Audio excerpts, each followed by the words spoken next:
안녕하세요. 반갑습니다. 주일 예배에 오신 모든 성도님들을 그리스도의 사랑 안에서 진심으로 환영합니다. 오늘 예배를 드리는 우리 모두 위에 하나님의 한결같은 은혜와 평강이 하늘로부터 풍성히 부어주시기를 간절히 바라고 기도합니다. 이제 우리 함께 전심으로 서로를 향하여 이 예배를 통해 부어주실 하나님의 사랑과 축복을 선포하겠습니다.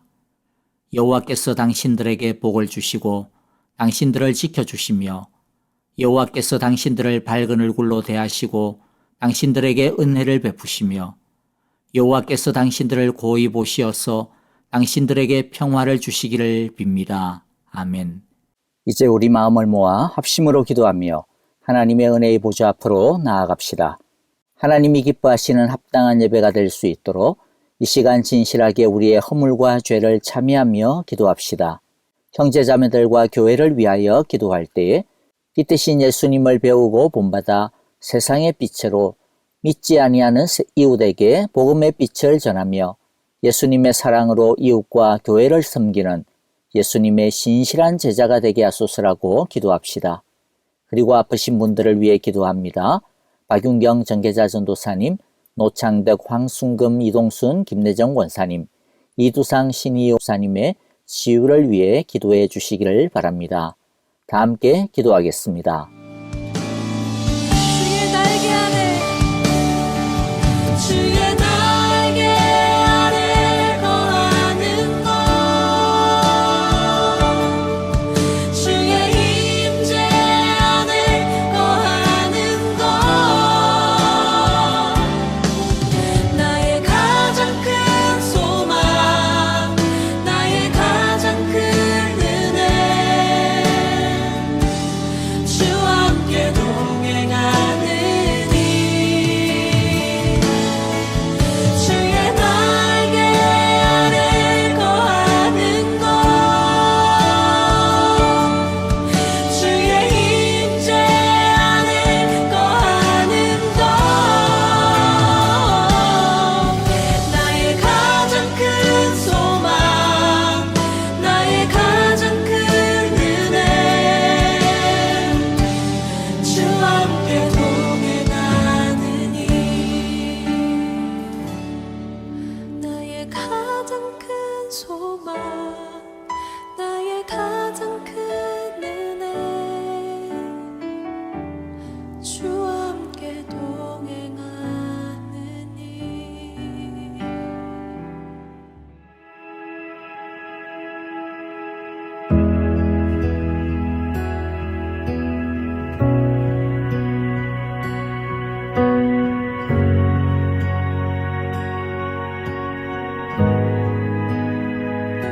주님 놀라우신 길을 만드는 기적의 주 어둠 속의 빛 그는 나의 하나님 약속을 이루시는 분 기적의 주 어둠 속의 빛 그는 나의 하나님 주 예수 이곳에 계셔 나 경배해 주 경배해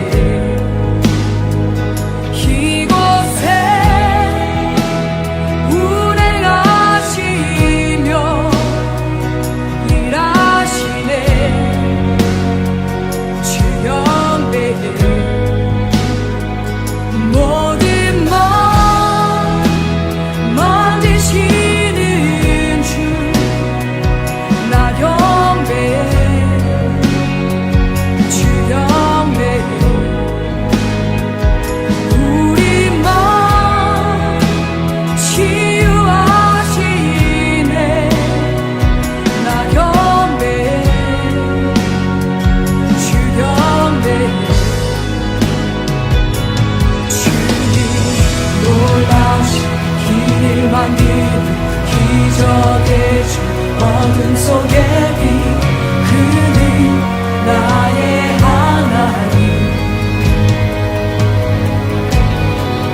약속 이루시는 기적 어둠 속의 빛 그는 나의 하나님 모든 삶 돌이키시네 나 영배에 주 영배에 우리 맘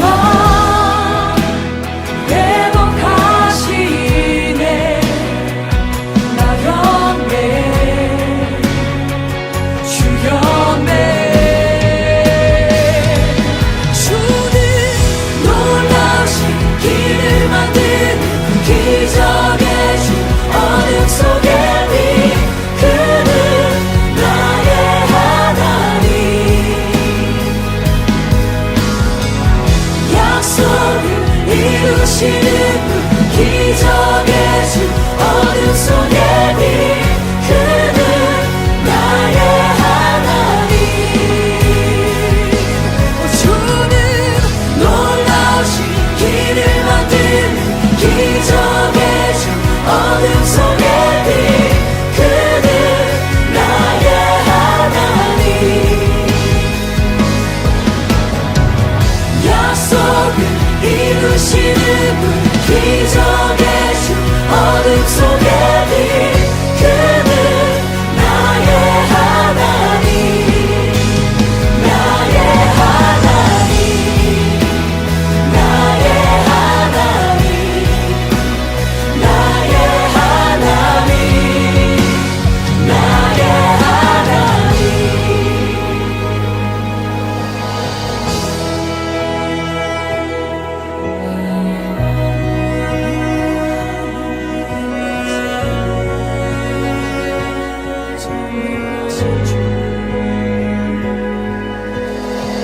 주행하신 보이지 않아도 때론 느낄 수 없을 그때도 일하시네 주님 주 절대로 멈추지 않네 주행하신 보이지 않아도 때론 느낄 수 없을 그때도 일하시네 주님 주 절대로 멈추지 않네 주행하신 보이지 않아도 때론 느낄 수 없을 그때도 일하시네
나 부를 때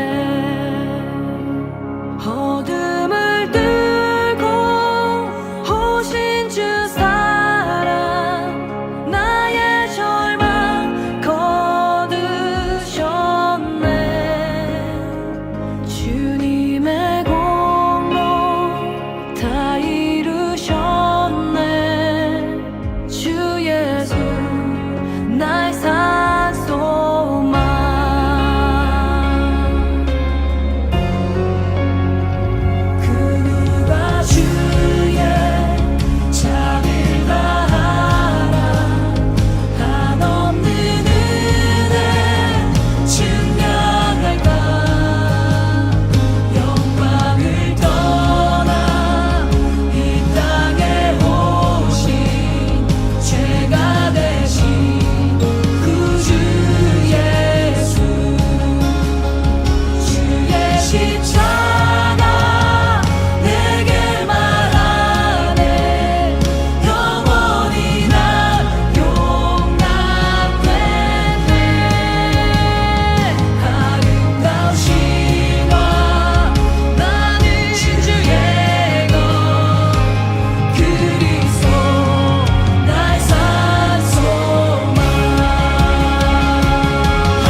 여러분 안녕하세요. 반갑습니다.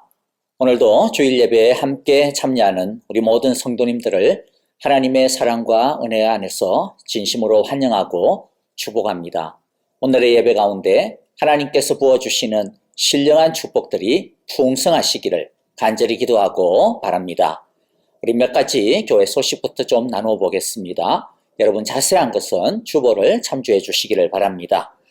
먼저는요, 우리 공동체의 안전과 건강을 위해서 여러분들에게 배려를 부탁드립니다. 안타깝게도 계속해서 오미크론 바이러스가 아주 큰 기세를 떨치고 있습니다. 비록 정상은 약하다 그러지만은 워낙 급속도로 많은 확진자들이 나타나기 때문에 사실 그것의 위험도는 이전과 크게 다를 바가 없다라고 생각이 되어집니다. 그래서 여러분들 예배 중이나 교회 건물 안에서는 반드시 마스크 착용 부탁을 드립니다. 그리고 또 증상의 유무와 상관없이 확진 판정을 받았거나 또는 아니면 확진자와 내가 좀 밀접하게 자리를 같이 했다. 그렇게 의심이 되거나 그런 경우에는요. 주 1회 이상 온라인으로 예배를 좀 드려주시기를 부탁을 드리고요. 그리고 또 어떤 증상이라든지 혹시라도 감기 열이라든지 목감기라든지 기침이라든지 그와 같은 것 증상이 있는 경우에는 완전히 그러한 증상들이 다 회복되어진 후에 예배에 대면 예배에 참석을 해주시면 고맙겠습니다. 여러분 양해를 바라고요. 그 부탁을 드립니다.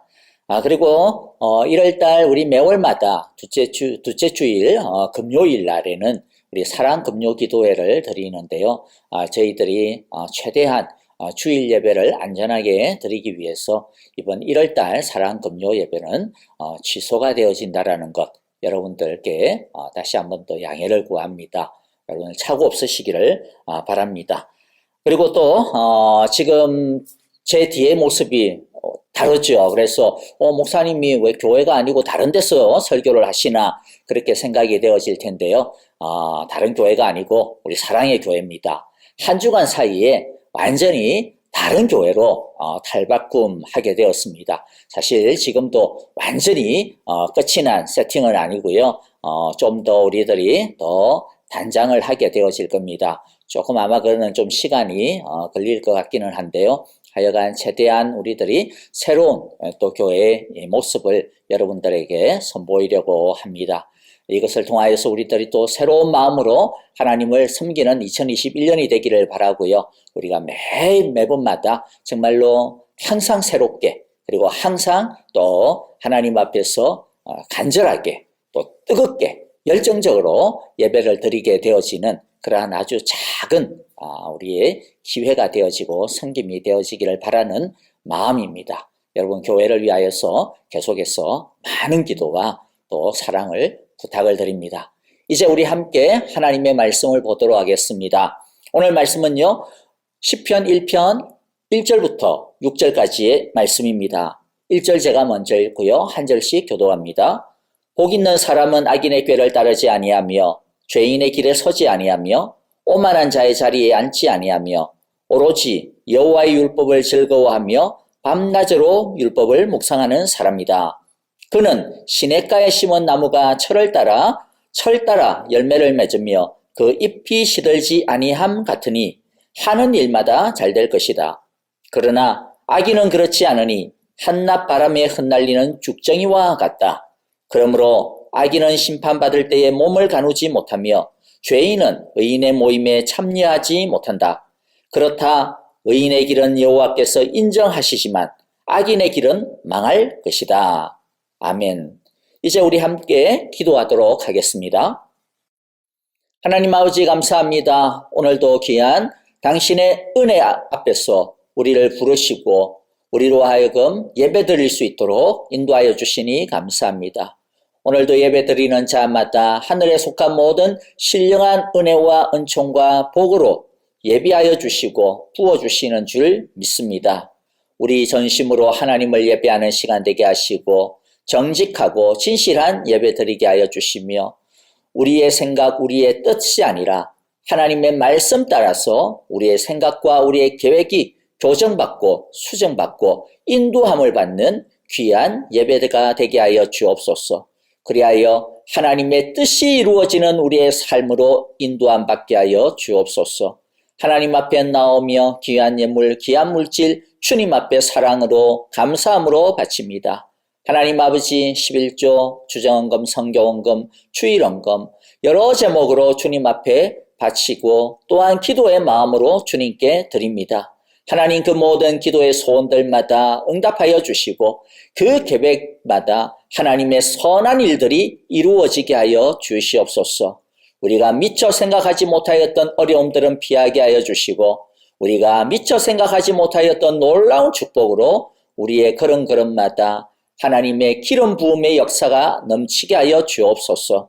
아버지 하나님이여 오늘 이 말씀 우리의 마음에 새기며 참된 복된 사람으로서 우리들이 하나님 앞에 하나님께서 주시는 이 세상의 복들을 제대로 경영하고 관리하고 하나님의 사명을 위하여서 참되게 사용하는 신실한 청지기로 살게 하여 주옵소서. 그 길을 보게 하여 주옵소서.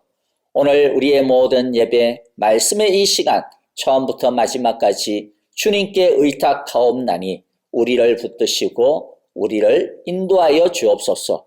예수님 이름으로 기도하옵나이다. 아멘.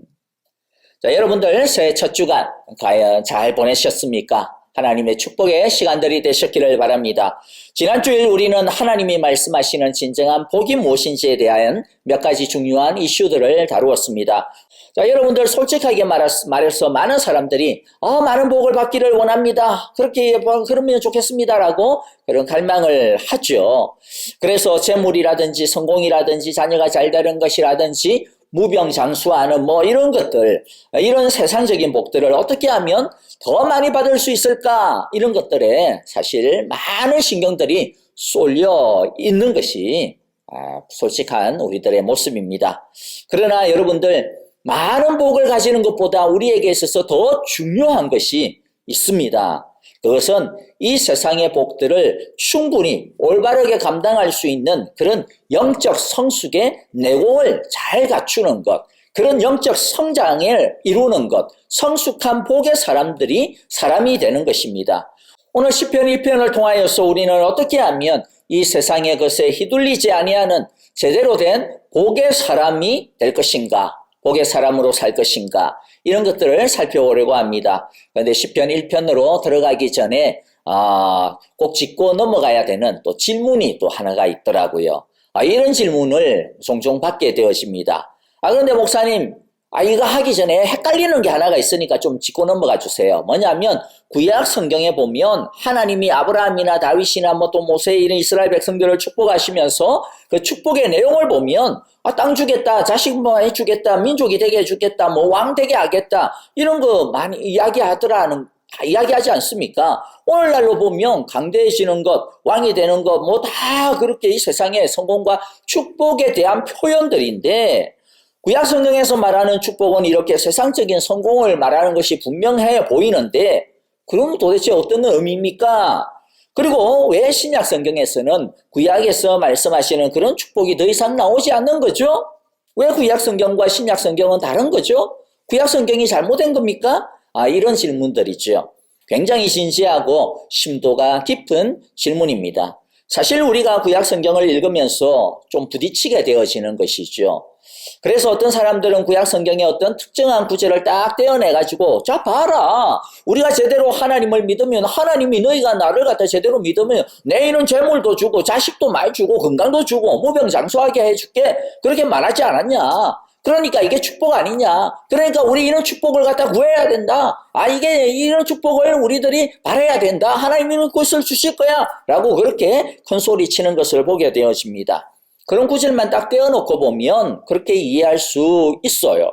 그런데 그렇게 하나하나를 갖다 똑똑 떼서 성경을 보는 것은 진짜 위험천만한 태도라고 하는 것 우리가 잘 아시죠? 자, 그래서 오늘 짧지만은 먼저 오늘 이 편으로 들어가기 전에 이 이슈를 좀 정리해야 이 복 이렇게 이야기할 때 이 복을 세상적인 성공으로 세속적인 관점으로 이해하는 오류에서 벗어날 수 있지 않을까 생각이 되어지고요. 또 오늘 이것을 우리가 이야기하다 보면 지난 주일날 우리가 다루었던 복이란 뭐냐? 그리고 이 세상이 하나님께서 이 세상적인 것들을 우리에게 주시는데 이 세상적인 이런 성공이라든지 이런 것들의 의미가 뭐냐라고 하는 이것을 다시 정리를 할 수 있게 되어질 겁니다.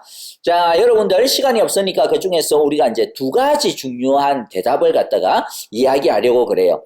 첫째는 구약에서 말씀하시는 축복이란 뭐냐? 그 축복의 정의가 뭐냐라고 하는 것에 대해서 알아봐야 되겠습니다. 우리가 지난 시간에도 다루었던 거예요. 여러분들 기억나시겠죠? 자, 구약에서 축복이라고 표현되어지는 이 세상의 물질, 땅, 자식, 왕이 되는 그 등등의 이러한 것들은요, 축복의 본질, 축복의 진짜가 아니고 그림자에 불과합니다. 축복의 본질이 그럼 뭐냐? 그것은 바로 예수님입니다. 또 예수님께서 이루시는 하나님의 나라입니다. 구약에서 축복으로 표현되어지는 땅, 자식, 왕권, 권세 등등은 사실은 예수님에 대한 약속이라는 거예요. 예를 들어볼까요? 언약의 뿌리라고 할 수 있는 아브라함에게 약속하신 축복을 한번 봅시다. 땅을 주겠다는 거 있죠. 아들을 주겠다. 민족을 이루겠다. 다른 민족, 다른 나라들이 너를 통해서 복을 얻게 하겠다. 내가 너와 함께 하겠다. 이런 축복들을 약속하셨어요. 이것을 단기적으로, 표면적으로 보면 아들은 이삭이고 땅은 가나안 땅이고 땅을 얻는 것이고 민족과 나라, 그 다윗의 왕국 이스라엘 왕국을 형성하는 것이라고 할 수 있겠죠. 그러니까 겉으로 보면 이 세상적인 것들을 하나님께서 주시는 것, 그런 축복이구나 라고 말할 수 있습니다. 하지만 성경 전체로 보면 그게 본질이 아니라는 것이죠. 그게 본질은 따로 있습니다. 아들은 이삭을 넘어서 누구? 예수님이시고, 땅과 민족의 축복은 지리적인 가나안 땅, 민족적인 혈통적인 이스라엘을 넘어서서 뭐예요?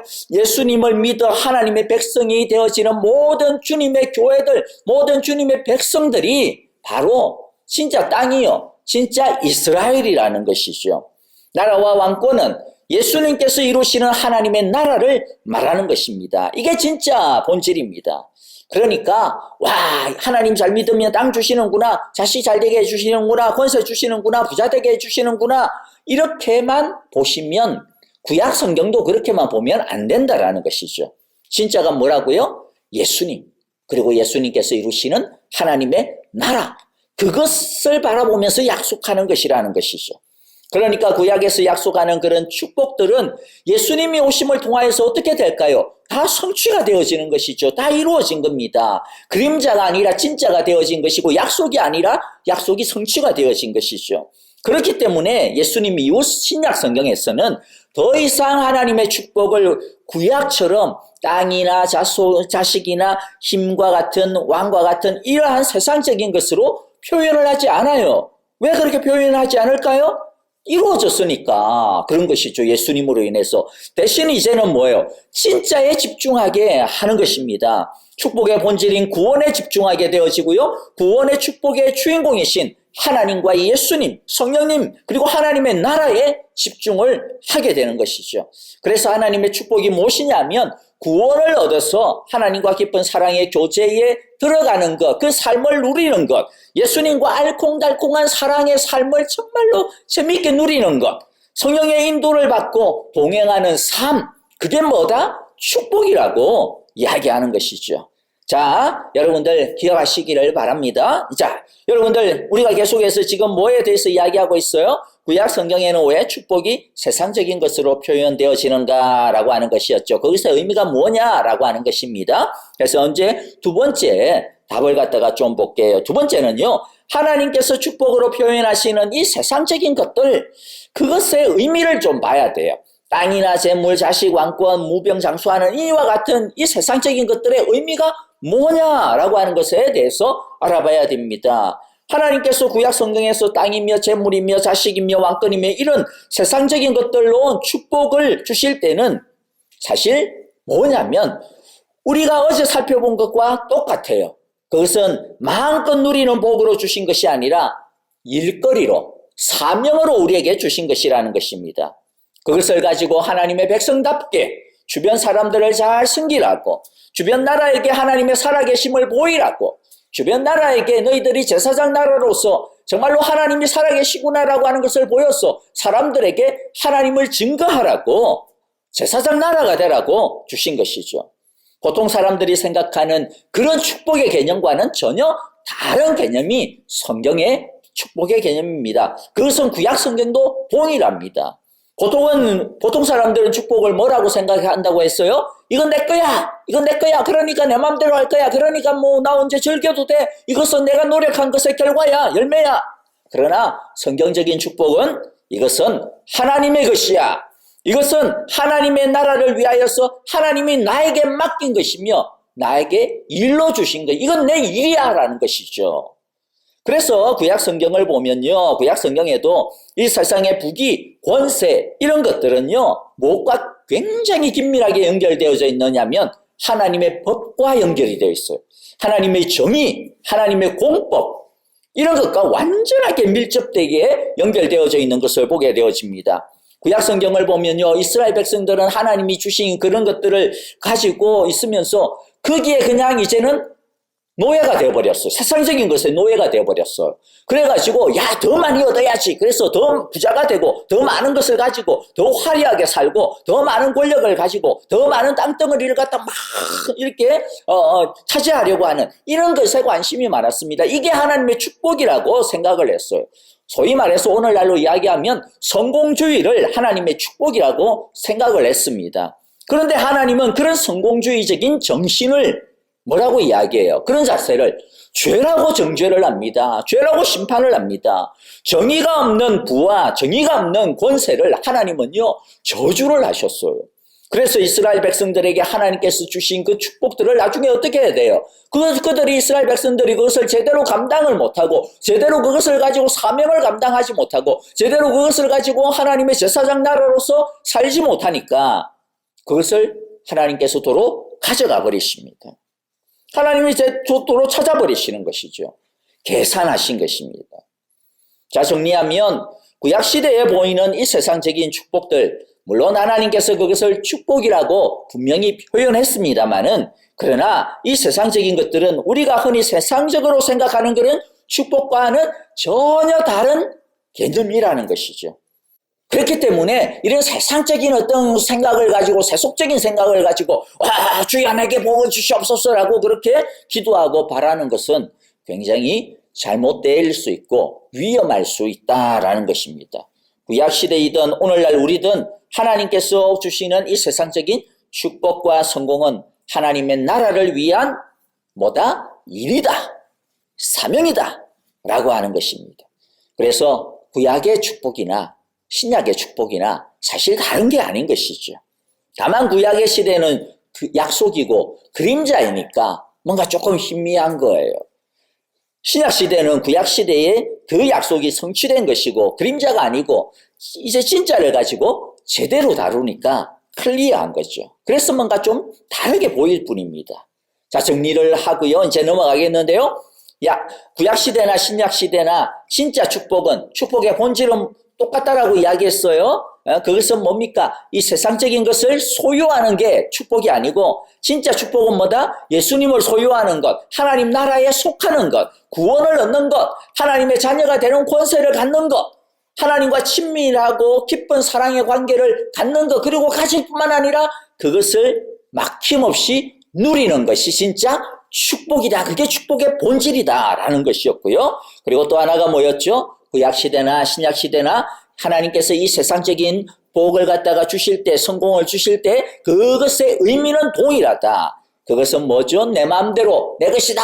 그렇게 내 마음대로 즐기고 거기에 푹 빠져 살라고 주신 것이 아니고 그것을 가지고 하나님을 위하여 하나님의 나라를 위하여 섬기라고 제사장 나라답게 제사장답게 살라고 우리에게 주신 것, 우리가 감당해야 되는 제사장의 사명이라고 하는 것이었습니다.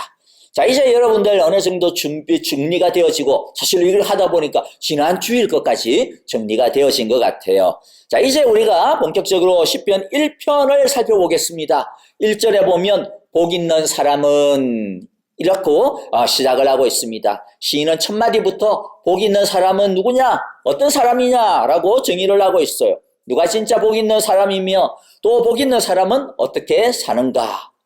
즉 하나님의 복을 누가 받을 수 있으며 또 하나님의 복을 어떻게 누려야 제대로 누리는 것인가 라는 것이죠. 제가 서두에 말씀을 하면서 우리가 이 세상에서 진짜 이 세상적인 어떤 복들을 많이 받는 것보다 더 중요하고 먼저 준비해야 되는 것이 있다라고 이야기했습니다. 그게 뭐였어요? 기억나십니까? 하나님께서 우리에게 이 세상의 복들을, 이 세상의 것들을, 또는 아니면 신령한 것들을 우리에게 복 주실 때에 그 복을 올바르게 사용할 수 있는 복의 사람으로, 믿음의 사람으로, 신앙의 성숙을, 복의 힘을 우리들이 준비하고 있어야 된다라는 것입니다. 제대로 이렇게 준비가 되어져야 복을 제대로 다룰 수가 있고 이 세상의 복을 가지고 하나님을 위하여 하나님의 나라를 위하여서 제사장답게 제대로 살아갈 수 있고 일할 수 있기 때문입니다. 복을 다룰 능력이 없으면요, 준비가 되어져 있지 않으면 이스라엘 백성처럼 이 세상의 것에 그냥 집어삼키고 맙니다. 여러분이 세상의 재물이라든지 이 세상의 명예라든지 이 세상의 자랑이라든지 힘이라든지 성공이라든지 이런 것들이 굉장히 무서운 거예요. 그거는 마치 살아있는 생물과 같습니다. 내적인 힘이 없고 영적인 힘이 없고 준비가 되어져 있지 않으면 깨어있어서 자신을 계속 돌아보지 않으면 돈의 노예가 되기 쉽고요. 교만의 노예가 되기 쉽고요. 자랑의 노예가 되기 쉽고요. 권력과 탐욕의 노예가 되기 쉽다라고 하는 거. 여러분, 제가 두말 하지 않아도 너무 잘 알고 우리가 너무 잘 보고 있지 않습니까? 우리는 복의 노예가 아니라 복을 다스리는 사람이 되어야 진짜 복을 누릴 수 있게 되어집니다. 하나님은 시편 1편을 통하여서 복의 사람은 어떤 사람인지 그리고 이 세상의 것에 휘둘리지 아니하고 세상의 것을 다스리는 복의 사람이 되려면 어떠해야 하는지를 우리에게 가르쳐 주실 것입니다. 오늘 이 말씀을 통하여서 우리 모두 복의 사람들로 성장할 수 있게 되어지기를 간절히 기도하고 바랍니다. 자, 복 있는 사람은요, 굉장히 중요한 특징을 가지고 있습니다. 죄와 악인에 대해서는 부정적인 태도를, 그리고 반대로 하나님에 대해서는 긍정적인 태도를 가지는데요. 첫째, 복 있는 사람은 죄와 악인에 대해 어떤 태도를 가지는지에 대해 살펴보겠습니다. 1절에 보면 세 가지로 설명을 하고 있어요. 복 있는 사람은 첫째, 악인의 꾀를 따르지 아니하며, 둘째, 죄인의 길에 서지 아니하며, 세 번째는 뭐죠? 오만한 자의 자리에 앉지 아니한다. 한 개씩 좀 볼게요. 복 있는 사람은 악인의 꾀를 따르지 아니한다. 여기서 꾀라고 하는 것은요, 마인드, 가치관을 이야기합니다. 즉 세상의 가치관, 세상의 사고방식을 무분별하게 좋아 보인다라고 해서 그것에 또는 아니면 세상이 가르친다고 해서 거기에 따르지 않는 것을 이야기합니다. 또 복 있는 사람은 뭐라고 이야기했어요? 죄인의 길에 서지 아니한다. 여기서 길이라고 하는 것은요, 자, 아까 꾀라고 하는 것이 마인드, 가치관에 관한 것, 즉 내면에 관계되어진 것이라고 한다면 이 길이라고 하는 것은 이 내면이 드러나는 방식이에요. 스타일을 이야기합니다. 즉, 복 있는 사람은 세상의 삶의 방식, 세상의 성공의 방식, 이렇게 하면 성공의 그런 것 방식을, 또 스타일을, 그런 좋아 보이니까 무분별하게 추종하지 않는다라는 것입니다. 그리고 세 번째는 뭐였어요? 복 있는 사람은 오만한 사람의 자리에 앉지 않는다라는 것이었습니다. 죄인들과 짝하지 않는 것을 이야기합니다.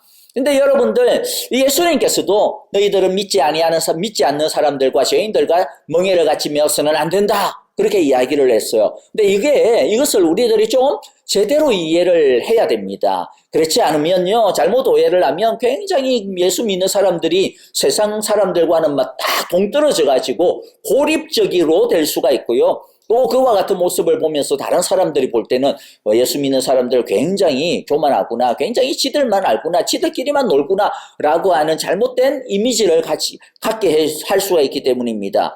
여러분, 오만한 자의 자리에 앉지 않는다라든지 예수님께서 말씀하신 것처럼 멍에를 같이 매지 않는다라고 하는 이 말은요, 세상 사람들과 함께는 친구도 하지 말고 사업도 하지 말고 결혼도 하지 말고 이런 뜻이 아닙니다. 우리가 세상 속에서 사는데 어떻게 그럴 수가 있겠어요? 또 세상 사람들에게 우리가 복음을 전하라고 하나님께서 명령하셨잖아요. 그런데 복음을 전하려면 믿지 아니하는 사람들에게 복음을 전하려고 하는데 믿지 아니하는 사람들과 같이 어울리지 아니하고 같이 뭔가를 하지 아니하고 친구가 되지 아니하고 뭐 밥도 먹지 아니하고 뭐 그렇게 하지 않는데 어떻게 복음을 전하겠습니까? 내 할 말만 하고 그러는데 누가 우리를 갖다 좋아하겠습니까? 이기적이라고 싫어하죠. 그러니까 이 말씀은 뭔 아닌 거예요. 뭐가 아닌 겁니다. 세상 사람들과 완전히 등지고 살아야 된다. 그런 말씀은 아니라는 것이죠. 그리고 세상 사람들은 믿지도 말고 정도 주지 말고 뭐 같이 일은 하기는 하되 사무적으로만 하고 그다음에 마딱 해야 될 것만 하고 뭐 그냥 이렇게 뭐 서로 꼭 뭐 어떤 이익이 될 만한 것들만 빼먹고 뭐 그렇게 그런 말도 더더욱 아닌 것이죠. 이 말은 세상 사람들과 아주 친한 친구가 되어도 괜찮아. 예, 되어야죠. 친한 친구가 되어야죠. 마음을 얻어야죠. 사업도 같이 해야죠. 그런데 문제는 뭡니까? 그까지는 좋아요. 그런데 그렇다고 해서 친하다고 해서 내 사업에 가장 중요한 파트너고 클라이언트라고 해서 그들이 하자는 대로 그들의 방식대로 야 그들이 뭐 이렇게 해봐 김 사장 이것도 좋아 그런다고 해가지고 그들의 기분을 사랑하지 않게 하기 위해서 뭐예요? 세상의 방식대로 그들과 함께 똑같이 어깨동무하면서 뭐 세상 사람이나 예수 믿는 사람이나 전혀 구별됨이 없이 무분별하게 따라가서는 안 된다라는 말입니다. 세상 사람들의 세상의 방식에 휘둘려서는 안 된다라고 하는 말인 것이에요. 그리고 또 하나의 뜻은요. 우리의 기준을 오직 하나님께 두라는 것입니다. 하나님의 말씀에 두라는 것입니다. 그래서 성경은 사람들과의 관계를 말할 때 사랑을 말할 때 사랑지상주의를 말하지 않습니다. 성경을 잘못 이해하는 사람들은 하나님께서 사랑해라 했잖아. 원수까지 사랑해라 했잖아. 죽기까지 사랑해라 했잖아. 그러니까 사랑이 전부야. 사랑이 최고야. 사랑을 위해서라면 다른 것들은 다 포기해도 돼. 무조건 사랑을 이루는 것이 다야. 그렇게 잘못 생각을 해요. 그래서 오늘날 교회 가운데서도 하나님의 말씀이냐 진리냐 그런 것과는 상관없이 그냥 다른 어떤 사람들을 다 포용하기 위해 가지고 그렇죠. 오늘날 뭐예요? 뭐 이것도 괜찮고 저것도 괜찮고 뭐 진리도 없고 도덕도 없고 기준도 없는 그런 모습들을 많이 봅니다. 여러분 그런데 성경에서 말씀하실 때는요. 사랑에는 언제나 단서가 붙어 있습니다. 무조건 사랑이 아니에요. 사랑에는 단서가 있어요. 이런 사랑을 해야 됩니다. 이런 사랑을 해야 진짜 사랑이라는 것이죠. 그 단서가 뭐냐면 주 안에 씁니다. 주님이 너희의 기준이 되라는 것입니다. 하나님의 말씀이 너희의 표준이 되라는 것이죠. 그게 주 안에 씁니다. 심지어 부모를 사랑할 때도 주 안에서 내 부모를 공경하라 이야기하죠. 자식을 사랑할 때도 어떻게 해요? 주 안에서 너희의 자녀를 사랑하라 이야기합니다. 남편을 사랑할 때도 주님이 너희를 사랑한 것처럼 사랑하라 그렇게 이야기를 합니다. 주 안에서예요. 주 안에. 아내를 사랑할 때도 마찬가지입니다. 주님께서 교회를 사랑하신 것처럼 그렇게 사랑해라. 주 안에서. 주님이 표준이라는 것이죠. 사랑은 너무나 중요한 것이지만 그러나 사랑 자체가 절대로 최고의 본질적인 중심 가치는 아닙니다. 오만한 사랑, 잘못된 사랑은 절대로 따르지 말아야 합니다. 오만한 사랑은 사랑이 아니라 죄입니다. 그리고 또 오만한 사람의 자리에 앉지 않는다라고 하는 이것에 또 다른 의미가 있는데요. 그것은 세상 사람들의 성공을 보고 부러워하지 말라라는 그런 뜻입니다. 자, 정리를 합니다. 복 있는 사람은 어떤 사람입니까? 우리가 조금 처음에는 부정적이고 소극적인 것이 있었죠. 먼저 버려야 될 것이 있었습니다. 따르지 말아야 될 것이 있었습니다. 악인의 길, 죄인의 길, 오만한 자의 자리 그와 같은 것들을 따르지 말라, 부러워하지 말라, 추구하지 말라라는 것이었습니다. 세상과 다른 삶을 사는 구별되어진 삶을 살아갈 때 세상을 따르지 아니하고 하나님을 따를 때 우리의 경험으로는 안 될 것 같은데 이렇게 살아서 되겠나? 아닌 것 같은데라고 하는 생각이 들어도 그러나 그렇게 사는 것이 뭐다? 진짜 하나님의 복받는 삶이다. 하나님의 복이 따르는 길이다라는 것입니다. 자, 이제 두 번째 복된 사람은 어떤 사람이냐? 복된 사람은 하나님에 대해 어떤 자세를 가지느냐? 두 번째는 적극적인 태도인데요. 하나님에 대한 태도죠. 2절에 보니까 오로지 여호와의 율법을 즐거워하며 밤낮으로 율법을 묵상하는 사람이다. 자, 여기서 한 개씩 좀 잠깐씩 좀 살펴봅시다. 먼저 오로지라고 하는 뜻이 뭐냐라는 거예요. 오로지라고 하는 것은 뭐 다른 것은 하지 말라. 뭐 오직 하나님의 말씀만 보고 오직 하나님의 말씀 이 성경만 보고 그래서 텔레비도 보지 말고 영화도 보지 말고 다른 책도 보지 말고 그런 것은 아니고요. 오로지라고 하는 말은 뭐냐면 다른 어떤 것보다 더 중요하다라는 겁니다. 우선순위의 첫순위라는 것이죠. 그러니까 예를 들어서 어떤 중요한 일을 갖다가 결정하거나 어떤 계획을 세우거나 그럴 때 제일 먼저 제일 중요하게 어디에다가 무엇을 보면서 결정을 해야 된다라는 거예요. 하나님의 말씀을 깊이 들여다보고 충분히 들여다보고 하나님 말씀 속에서 하나님의 뜻을 찾고 하나님의 뜻을 물으라는 것이죠. 다른 것에서 길을 찾지 말고 다른 어떤 사람들 속에서 길을 갖다가 거기에 찾지 말고 오로지라고 하는 것은 하나님의 말씀이 하나님이 제일 첫 번째야 제일 중요해 라고 하는 것이 그리고 또 오로지라고 하는 것은요 기준이라고 하는 것입니다. 하나님의 말씀이요 기준이 되어야 된다. 이게 오직 유일한 기준은 뭐냐? 하나님의 말씀이라는 것이죠. 무엇을 판단하고 결정할 때 무엇을 기준으로 삼느냐? 남들은 많은 사람들은 얼마나 이익이 많이 남느냐 그 기준으로 삼죠. 얼마나 내가 잘할 수 있느냐 그게 기준이 됩니다. 내가 얼마나 익숙하냐 내가 얼마나 잘하냐 많은 사람들이 얼마나 이것을 인정해 주느냐 그런 것들이 기준이 될 수 있겠죠. 그러나 우리 믿는 사람들 우리 복 있는 사람들은 그게 기준이 아니라 뭐가 기준이라는 거예요. 하나님의 말씀에 이게 맞느냐 이게 하나님께서 원하시는 것이냐 하나님의 뜻이냐 그것이 우리의 오로지 기준이 되어야 된다. 그것을 삼으라는 것이죠. 따라서 복 있는 사람은 오로지 하나님의 율법을 즐거워합니다. 여기서 율법은 하나님의 말씀입니다. 말씀. 하나님의 말씀 율법에서 하나님은요 하나님의 백성들이 하나님과 함께 살아가는 복된 삶의 길을 우리에게 제시를 해주고 있습니다. 그래서 율법에는 말씀에는 참 생명이 있고 참 평안이 있고 참 질서가 있고 참 자유가 있고 참 행복이 가득합니다. 그렇기 때문에 진짜 복의 사람은요 하나님의 복으로 가득 찬 이 하나님의 말씀을 좋아합니다. 왜? 거기에 진짜 복이 있으니까요. 가까이 합니다. 왜? 거기에 진짜 하나님의 복이 충만하니까요.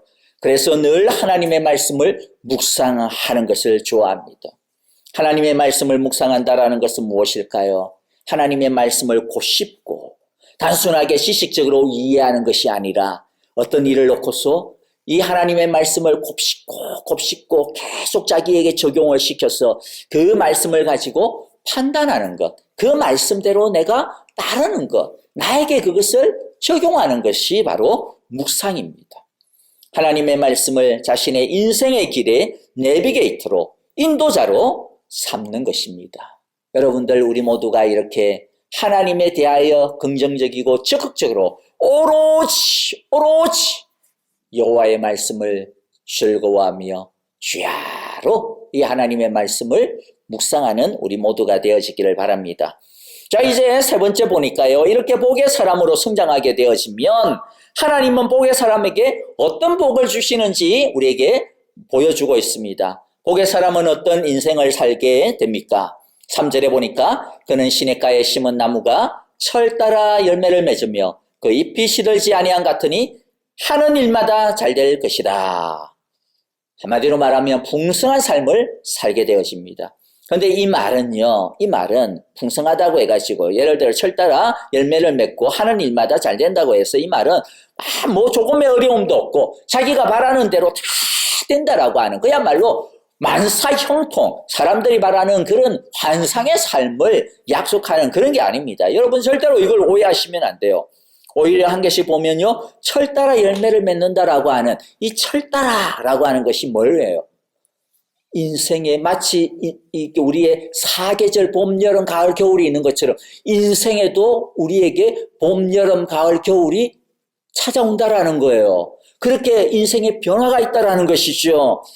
항상 봄만 있는 것이 아니고요. 항상 여름만 있는 것이 아니고요. 여러분들, 여름도 뜨거운 가뭄과 같은 때가 있고 모든 생명을 얼려버리는 매서운 인생의 차가운 겨울이 오기도 합니다. 인생의 어려움과 고난을 보통 사람들처럼 그냥 다 겪는 거예요. 복 있는 사람도 그렇게 겪어요. 하나님의 백성들도 다 그렇게 겪어요. 철을 다 겪어요.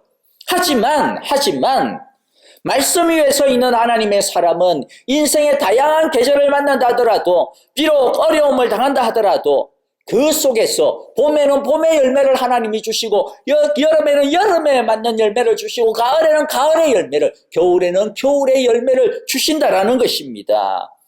철 따라 상황마다 다양한 열매를, 풍성한 열매를 맺게 해주신다라는 것이죠. 그러므로 복의 사람은 아무리 힘겨운 때가 있다 하더라도 실패의 계절이 아닌 거예요. 그렇게 말할 수 있는 이유가 뭡니까? 왜 실패의 계절이 아니에요? 왜 철 따라 그런 열매를 맺을 수가 있습니까? 왜냐하면 그 사람은 하나님의 말씀의 시냇가에, 하나님의 은혜의 시냇가에, 성령의 샘물가에 자신의 생각과 미래와 계획과 모든 삶의 뿌리를 깊이 내리고 있기 때문입니다. 그래서 하나님의 그 은혜의 생명이, 그 은혜의 수분이 계속하여 그에게 공급되고 있기 때문인 것이죠. 그래서 이 사람은 하는 일마다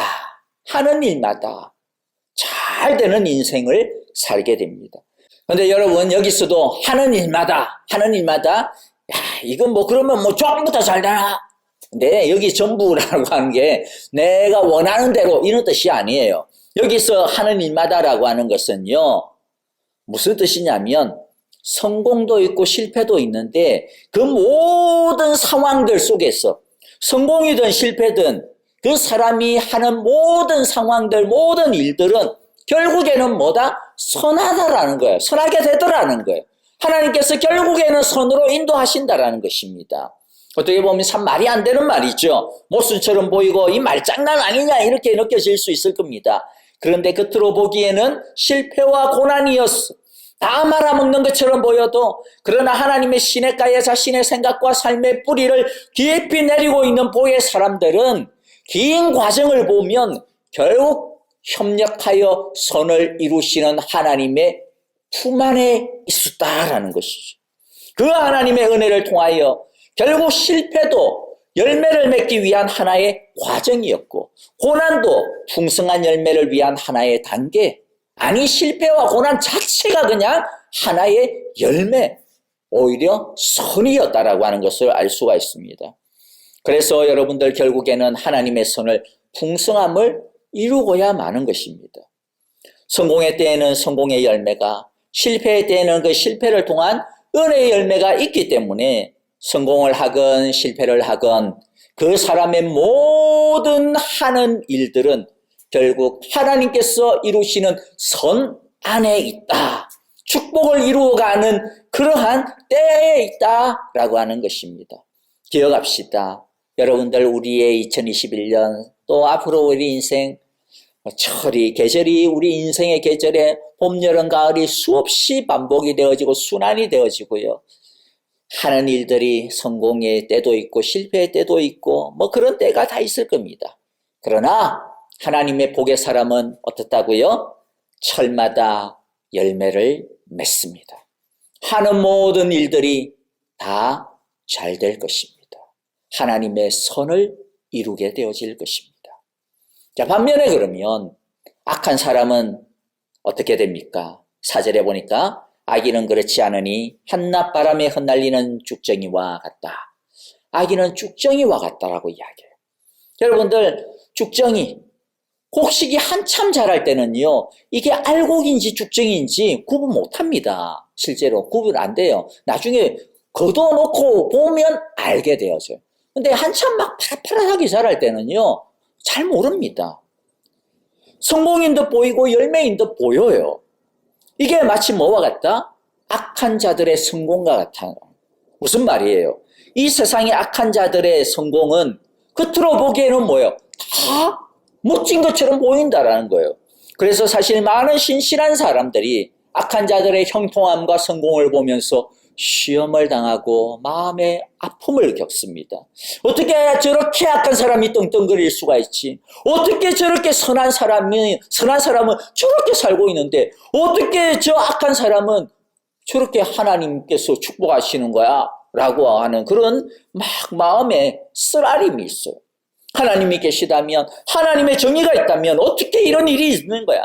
라고 믿음이 흔들리기도 하고요. 에이, 그냥 우리도 막 그냥 세상 사는 방식대로 그냥 살아야 되는 거 아니야? 라고 하는 때로는 유혹에 흔들리기도 합니다. 그러나 이 세상의 악한 자들의 성공의 본질, 뭐라고요? 하나님 없는 사람들의 성공은 죽정이와 같습니다. 성공인 듯 보이나 그러나 하나님의 심판의 바람 앞에서 결국에는 전부 날아가고 말 것이죠. 그래서 5절에 보니 그러므로 악인은 심판받을 때에 몸을 가누지 못하며 죄인은 의인의 모임에 참여하지 못한다.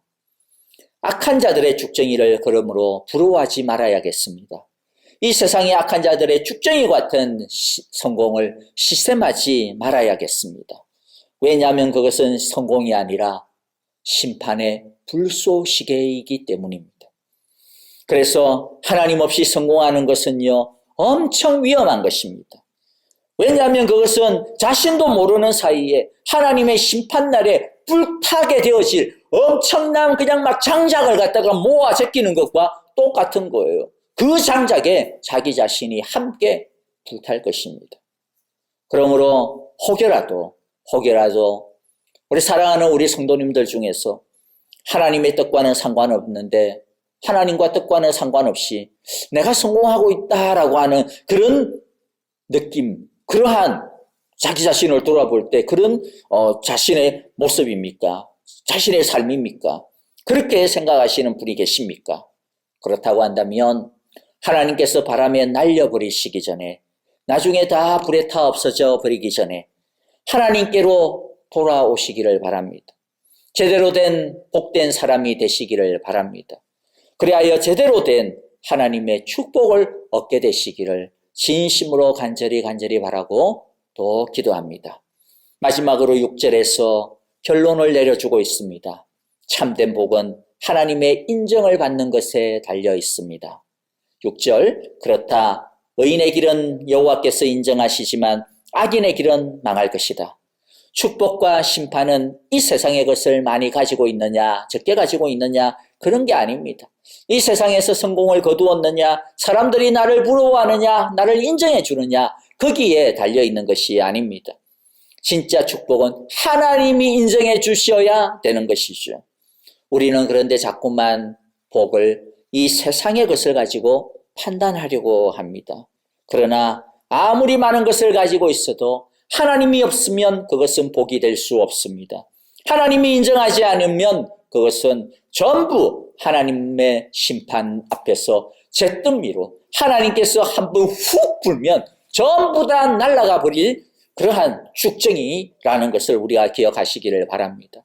그러므로 이번 2022년, 아니 우리의 남은 인생의 여정 걸음걸음들이, 우리의 삶이 하나님이 인정하시는 진짜 복으로 가득 찬 삶이 되어야겠습니다. 그러한 복의 사람, 그런 복된 삶이 되시기를 간절히 바라고 기도하며 축복합니다. 여러분, 우리는 이미 하나님의 복의 사람들입니다. 왜냐하면 우리는 이미 죄와 세상의 나라에서 하나님의 나라로 옮겨졌기 때문입니다. 하나님의 아들과 딸의 권세를 가지고 있고 그리스도의 어여쁜 신부로 우리들이 부름을 받았기 때문입니다.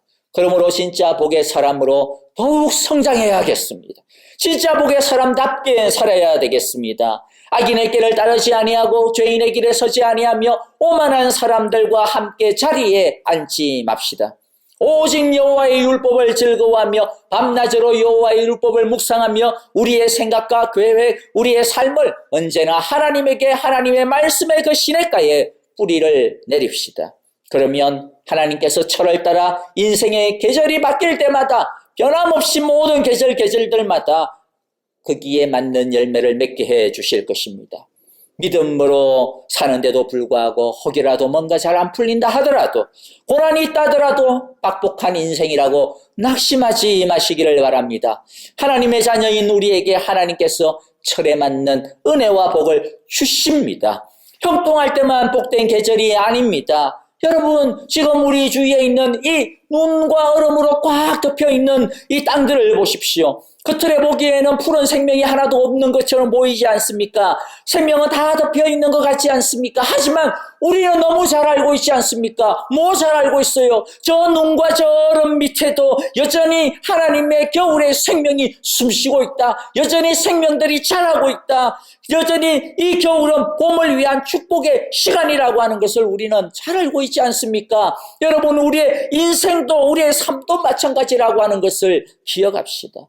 겨울에는 겨울의 축복이 있습니다. 그 어떤 계절이라 하더라도 하나님의 인정을 받는 사람은, 복의 사람은 축복의 열매를 맺게 됩니다.